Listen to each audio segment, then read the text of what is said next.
News নির্ভীকের পক্ষ থেকে সকলকে শ্রদ্ধা, শুভেচ্ছা, অভিনন্দন এবং ভালোবাসা জানিয়ে শুরু করছি আজকের গুরুত্বপূর্ণ বিষয়ের একটা প্রতিবেদন। যুদ্ধবিরতির পর ঘৃণার গৃহযুদ্ধের খেলা শুরু হয়েছে। তো আজকের এই শিরোনামে গুরুত্বপূর্ণ প্রতিবেদনের এই ভিডিওটা না সরিয়ে একদম শেষ পর্যন্ত দেখতে অনুরোধ করছি। ভিডিওটা শেষ অবধি অবশ্যই দেখুন। বিশেষ কারণে ইউটিউবে ভিডিওর ডেসক্রিপশান বক্সে এবং ফেসবুকে ভিডিওর কমেন্ট বক্সে আমাদের আর একটা YouTube channel Zakir Hossain Sheikh official YouTube চ্যানেলের লিঙ্ক দেয়া থাকছে। মনে করলে ওই লিঙ্কে ক্লিক করে জাকির হোসেন শেখ অফিসিয়াল ইউটিউব চ্যানেলটাকেও সাবস্ক্রাইব করে রাখতে পারেন, তাতে আমার আপনার সকলেরই মঙ্গল। এবার আসি আজকের প্রতিবেদনের বিষয়ে। যুদ্ধবিরতির পর ঘৃণার গৃহযুদ্ধের খেলা শুরু হয়েছে। পাশের ফ্ল্যাটের প্রতিবেশীর চেহারা চরিত্র যেমন আমাদের ইচ্ছে অনিচ্ছের উপর নির্ভর করে না, ঠিক তেমনি প্রতিবেশী দেশেরও রাজা উজির কারা হবে সেটাও আমাদের ইচ্ছা অনিচ্ছার উপর নির্ভর করে না। কিন্তু ইতিহাসের পথ বেয়েই এদেশের সীমান্তের চারপাশে প্রতিবেশী কারা হবে সেটা কিন্তু স্থির হয়ে গিয়েছে। ফলে ইতিহাসের সৃষ্টি প্রতিবেশীদের সাথে ভূগোলে গোলমাল না বাঁধলে মোটের ওপর শান্তিতেই সংসার চলার কথা ছিল। কিন্তু পাশের ফ্ল্যাটে লুকিয়ে থাকা বিপদের মতোই প্রবল উৎকণ্ঠা সৃষ্টি হয় দেশের সীমান্তে বিপদের বীজ বোনা শুরু হলে। সেটা হলে দিন যাপনের অভিজ্ঞতাতেই দেশের মানুষ তার ডাইনে বাঁয়ের প্রতিবেশীদের সম্পর্কে আত্মরক্ষার স্বার্থেই খানিকটা ওয়াকিবহাল হতে চায়। প্রতিবেশী দেশের রাজনীতির উত্থান পতনের সাথে কেবল সে দেশের আমজনতার ভাগ্য ঝুলে থাকছে না, বরং পরোক্ষভাবে জড়িয়ে থাকছে এদেশের মধ্যেও আর্থ সামাজিক অস্থিরতা। ফলে কাঁটাতারের হাজার বেড়া লাগালেও প্রতিবেশী প্রতিটা দেশের আর্থসামাজিক ভারসাম্যের ধাক্কা প্রত্যেককেই কম বেশি সইতে হয়। সেই হিসেবে এমন প্রেক্ষিতে সাম্প্রতিক পাক ভারত যুদ্ধের অভিঘাত দুদেশের জন্যই কিন্তু যথেষ্ট তাৎপর্যবাহী। পাক মদতপুষ্ট সন্ত্রাসবাদী হানায় এদেশের ২৬ জন মানুষের মৃত্যুর প্রতিক্রিয়ায় সাম্প্রতিক সীমান্ত যুদ্ধে পাক ভূখণ্ডে থাকা সীমান্ত অঞ্চলে সন্ত্রাসবাদী ঘাঁটিগুলোতে নির্ভুল লক্ষ্যভেদের নজির সৃষ্টি করেছে আমাদের দেশের সেনাবাহিনী। পরীক্ষিত হয়েছে দেশের প্রযুক্তি নির্ভর সামরিক ব্যবস্থার সক্ষমতা।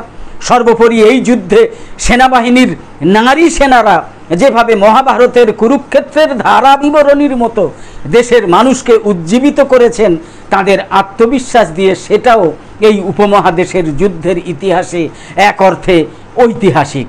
ফলে স্বল্পমেয়াদী এই সীমান্ত যুদ্ধে এদেশের সেনাবাহিনীর নৈতিক জয় দেশবাসী উদযাপন করছে প্রতি মুহূর্তে। যুদ্ধ চলাকালীন এই দেশের সেনা আধিকারিকেরা দেশবাসীকে দেশে ধর্মনিরপেক্ষতার ঐতিহ্যের পাঠ স্মরণ করিয়ে দিয়েছেন। কিন্তু সেই জয় উদযাপনের পাশাপাশি যুদ্ধ উত্তর পরিস্থিতিতে শঙ্কাও বেড়ে উঠেছে এদেশের গেরুয়া শাসক বাহিনীর বিভাজনী রাজনীতির দাপটে। প্রতিপক্ষের দাপটে দেশের মধ্যে শঙ্কা বেড়ে ওঠেনি। ভারত পাকিস্তানের যুদ্ধ চলাকালীন এদেশের উগ্র হিন্দুত্ববাদীদের একাংশ যেমন জাতীয়তাবাদের মোড়কে যাবতীয় যুক্তির ঊর্ধ্বে উঠে, যাবতীয় তর্কের ঊর্ধ্বে উঠে অন্ধভাবে নিজেদের বিশ্বাস নির্ভর ধারণা সমাজ মাধ্যম এবং সংবাদ মাধ্যম ব্যবহার করে প্রচার করতে চেয়েছিলেন, তার এক ভিন্ন সংস্করণ এই মুহূর্তে এদেশের মানুষ দেখছে। ইতিমধ্যে এদেশের এক গেরুয়া সংসদ সদস্য সন্ত্রাসবাদ মোকাবিলার ক্ষেত্রে দেশের বিবাহিত নারীদের সাহস নিয়ে প্রশ্ন তুলেছেন। সেই সাংসদের মেঠো ভাইরাল হওয়া বক্তৃতায় তিনি দাবি করেছেন যে দেশীয় নারীদের বীরত্বের অভাবেই খুন হয়েছেন পাহেলগাম কাণ্ডে তাদের স্বামীরা।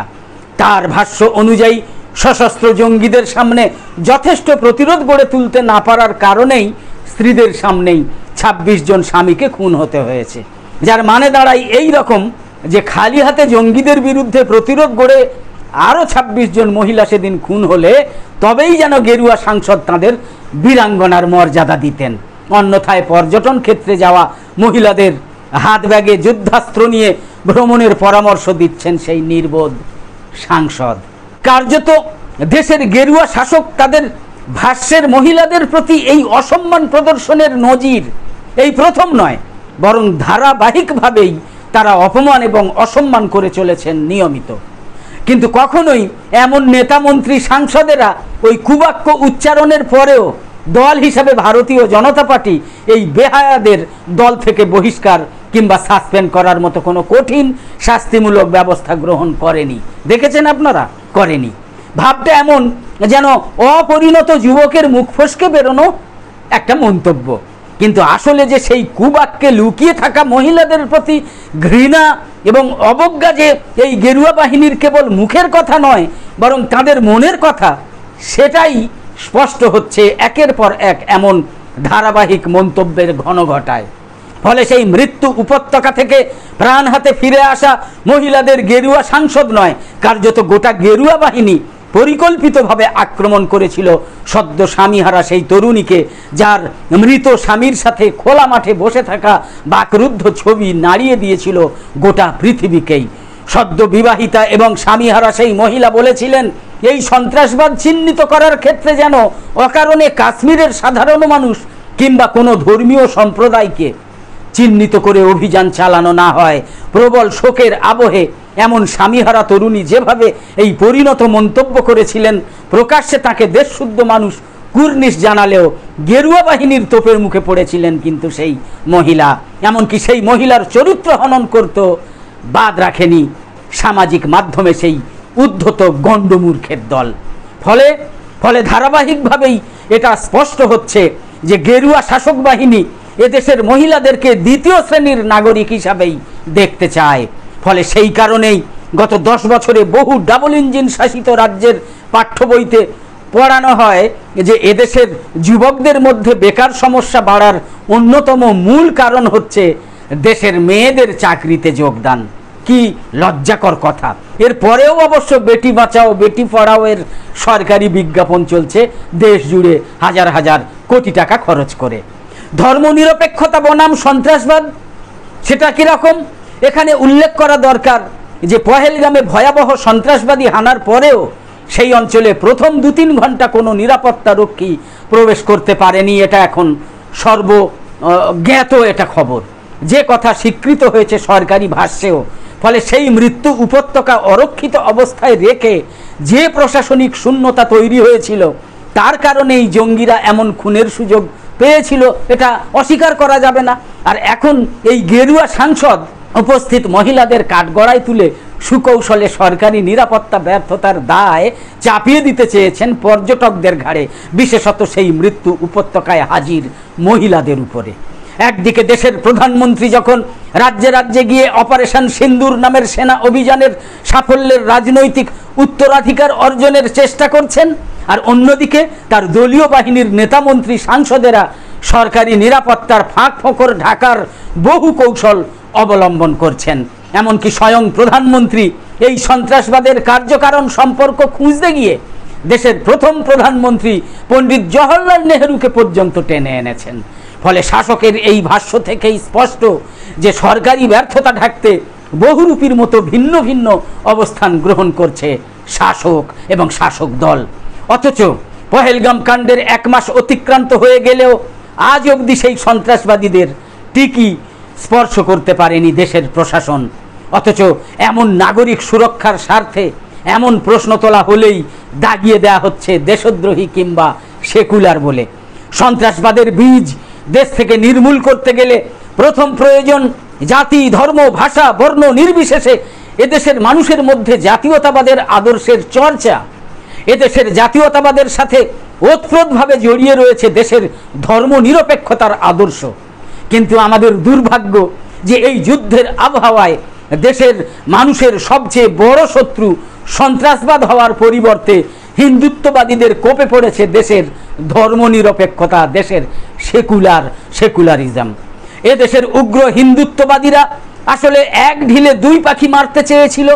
সন্ত্রাসবাদের মদতদাতা হিসাবে মুসলমান দেশ হিসাবে দাগিয়ে এদেশের সংখ্যালঘু মুসলমানদের বিরুদ্ধে ঘৃণা ছড়াতে চেয়েছিল, আর তার সাথে তাদের পথের কাঁটা বামপন্থী সহ ধর্মনিরপেক্ষ শক্তিগুলোকে জাতীয়তাবাদের বিরোধী শক্তি হিসাবে দাগিয়ে দিতে চেয়েছিল সংকীর্ণ রাজনৈতিক স্বার্থে।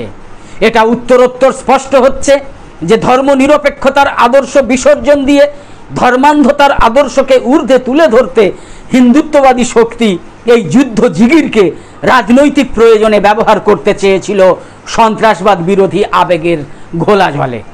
সংবিধান হাতে শপথ নেওয়া মধ্যপ্রদেশের এক মন্ত্রী এবারের যুদ্ধে সেনাবাহিনীর অন্যতম উজ্জ্বল মুখ কর্নেল কুরেশিকে সন্ত্রাসবাদীদের বোন হিসাবে আখ্যায়িত করেছেন তার মেঠো রাজনীতির ভাষণে। আপনারা যেটা শুনেছেন, সেনাবাহিনীর এই গুরুত্বপূর্ণ জয়ের পর এক নারী সেনা আধিকারিকের বিরুদ্ধে করা এমন কুমন্তব্যে দেশজোড়া নিন্দার ঝড় উঠলেও যথারীতি সেই দাগী মন্ত্রীর বিরুদ্ধে দল হিসাবে বিজেপি এবং সেই রাজ্য প্রশাসনও কোনো ব্যবস্থা নেয়নি। সন্দেহ নেই যে রাজ্যের ক্যাবিনেট মন্ত্রীর করা ওই কুমন্তব্য দেশদ্রোহিতার তুল্য কাজ।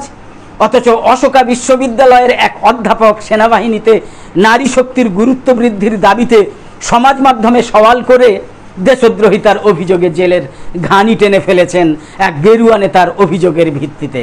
ফলে দেশদ্রোহিতার অভিযোগে যে মন্ত্রীর জেলে থাকার কথা তিনি কলার তুলে ঘুরে বেড়াচ্ছেন, আর যে শিক্ষকের ক্লাস ঘরে থাকার কথা তিনি জেলের কুঠরিতে দিন কাটিয়ে ফেলেছেন। আকাশপথে দেশের বায়ুসেনার এবার প্রতিরক্ষায় সাফল্য এসেছে স্বনির্ভর এবং আমদানি করা প্রযুক্তির মেলবন্ধনে। ফলে সীমান্তের ওপার থেকে ধেয়ে আসা শয়ে শয়ে শক্তিশালী কাবু হয়েছে দেশের প্রযুক্তি নির্ভর রক্ষা কবচের মাধ্যমে। ফলে দেশীয় প্রযুক্তির উন্নতি না ঘটলে বা না ঘটাতে পারলে কেবলমাত্র আমদানি করা প্রযুক্তি নির্ভর উপায় যে যুদ্ধক্ষেত্রে বেসামাল হতে হয় তার প্রমাণ সিডিএস অনিল চৌহানের কথাতে স্পষ্ট হয়েছে। ফলে যুদ্ধ উত্তর পরিস্থিতিতে এদেশের প্রতিরক্ষা প্রযুক্তির জন্যই প্রয়োজন আরও বেশি নিবিড় গবেষণা এবং আরও বেশি সরকারি অনুদান এবং গবেষণা পরিকাঠামো তৈরির সরকারি প্রয়াস। মনে রাখতে হবে যে দেশের প্রতিরক্ষার মতো একটা জাতীয় স্বার্থ, সেটা সুরক্ষিত রাখতে বেসরকারি বিনিয়োগ অত্যন্ত ঝুঁকির যে পথে চলতে চাইছে দেশের সরকার, সেই ঝুঁকির পথেই চলতে চাইছে বিজেপি সরকার। দুর্ভাগ্যের হলেও এটা সত্যি যে দেশের প্রতিরক্ষা গবেষণাতে ব্যয় উত্তরোত্তর কমে চলেছে। 2013-14 সালে দেশের প্রতিরক্ষা বাজেটের 32% খরচ হতো উন্নয়নমূলক মূলধনী খাতে, স্থায়ী পরিকাঠামো থেকে শুরু করে গবেষণা, প্রতিরক্ষা সরঞ্জাম ইত্যাদি উৎপাদনের ক্ষেত্রে। কিন্তু সেই খরচ কমে 2025-26 সালে এখন দেশের মোট প্রতিরক্ষা বাজেটের 28% এসে দাঁড়িয়েছে। কার্যত দেশের প্রতিরক্ষা বাজেটের একটা বড় অংশ এখন খরচ হয় দেশের সেনাদের বেতন এবং পেনশনের ক্ষেত্রে। ফলে স্বাধীনতা উত্তর দেশে অবসরপ্রাপ্ত সেনাদের দায়িত্ব পালন যেমন সরকারের কর্তব্য, ঠিক তেমনি দেশের প্রতিরক্ষার প্রয়োজনে স্থায়ী সেনাকর্মী নিয়োগও সরকারের দায়িত্ব। অথচ সেক্ষেত্রে অগ্নিবীরের মতো চুক্তিভিত্তিক সেনা প্রকল্পে তরুণ বাহিনীকে নিয়োগের মাধ্যমে কৌশলে সরকার প্রতিরক্ষা খাতে খরচ যখন কমাতে চাইছে, তখনই পেশাদারিত্বের প্রশ্ন তৈরি হচ্ছে সমস্যা এবং সংকট। কারণ চুক্তিভিত্তিক এই সেনাকর্মীদের অবসরকালীন এবং পেনশনের দায়িত্ব সরকারের নয় বলেই এমন নিয়োগে প্রশাসনিক ঝোঁক বাড়ছে। কিন্তু সে পথে এদেশের প্রতিরক্ষায় নিয়োজিত সেনাবাহিনীর দক্ষতা কতটা সুনিশ্চিত করা যাচ্ছে সেটাই হয়ে উঠেছে বড় প্রশ্নের। প্রয়োজন হচ্ছে স্বনির্ভর প্রযুক্তি। কার্যত প্রতিরক্ষা গবেষণার ক্ষেত্রে ভারতবর্ষের মাথাপিছু ব্যয় রাশিয়ার তুলনায় 8 গুণ কম। ফলে যে কারণে রাশিয়া S-400 কিংবা সুদর্শন চক্রের মতো প্রযুক্তি নির্ভর যুদ্ধাস্ত্র তৈরি করতে পারে এবং আন্তর্জাতিক বাজারে বিক্রি করতে পারে, ভারত সেখানে এখনও কেবলমাত্র ক্রেতার ভূমিকাতে রয়ে গিয়েছে। এই প্রেক্ষিতে আমাদেরও শিক্ষা নিতে হবে যে ভবিষ্যতের প্রতিরক্ষা গবেষণার ক্ষেত্রে উপযুক্ত পরিকাঠামো গড়ে তোলার লক্ষ্যে আমাদেরও শিক্ষা নিতে হবে।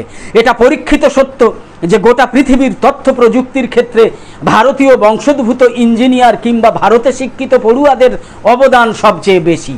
কিন্তু এত সত্ত্বেও ভারতবর্ষের মাটিতে এখনও পর্যন্ত সোশ্যাল মিডিয়ার প্রযুক্তির উদ্ভাবন কিংবা প্রসারের ক্ষেত্রে আমরা সফল হতে পারিনি।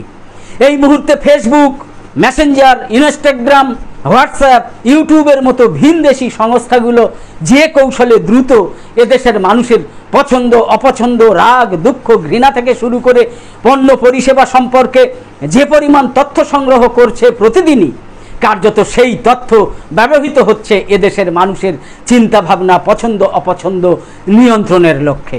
সাম্প্রতিককালে এমন মিডিয়ার মালিকরা একাধটা নয়, গোটা পৃথিবী জুড়ে বহু দেশের সরকার গড়া ভাঙার ক্ষেত্রেও গুরুত্বপূর্ণ ভূমিকা পালন করছেন মানুষের মতামতকে প্রভাবিত করার মাধ্যমে, এই সোশ্যাল মিডিয়ার মাধ্যমে, যা আমাদের হাতে নেই।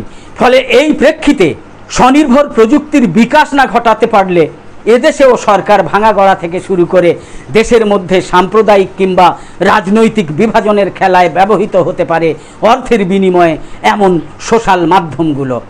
নিউজ নির্ভীকে প্রায় প্রতিদিনই দেখতে পাচ্ছেন ঝটপট 10টা খবর সহ সাম্প্রতিক বিষয়ে গুরুত্বপূর্ণ এমনই সব ভিডিও, যা বেশিরভাগ মূলধারার সংবাদ মাধ্যমে, বিশেষ করে মূলধারার টিভি চ্যানেলগুলো একদম প্রকাশই করে না।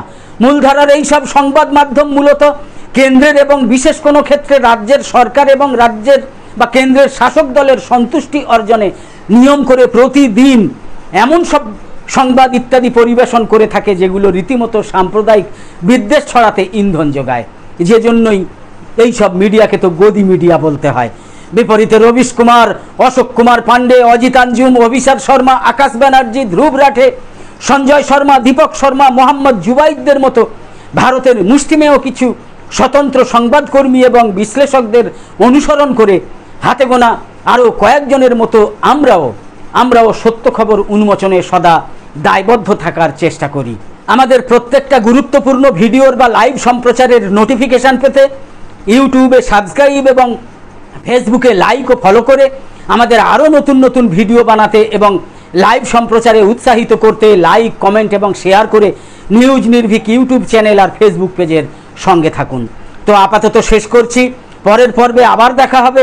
আশা করি সকলে খুব ভালো ও সুস্থ আছেন, আর কামনা করি সকলে সব সময় খুব ভালো এবং সুস্থ থাকুন। ধন্যবাদ।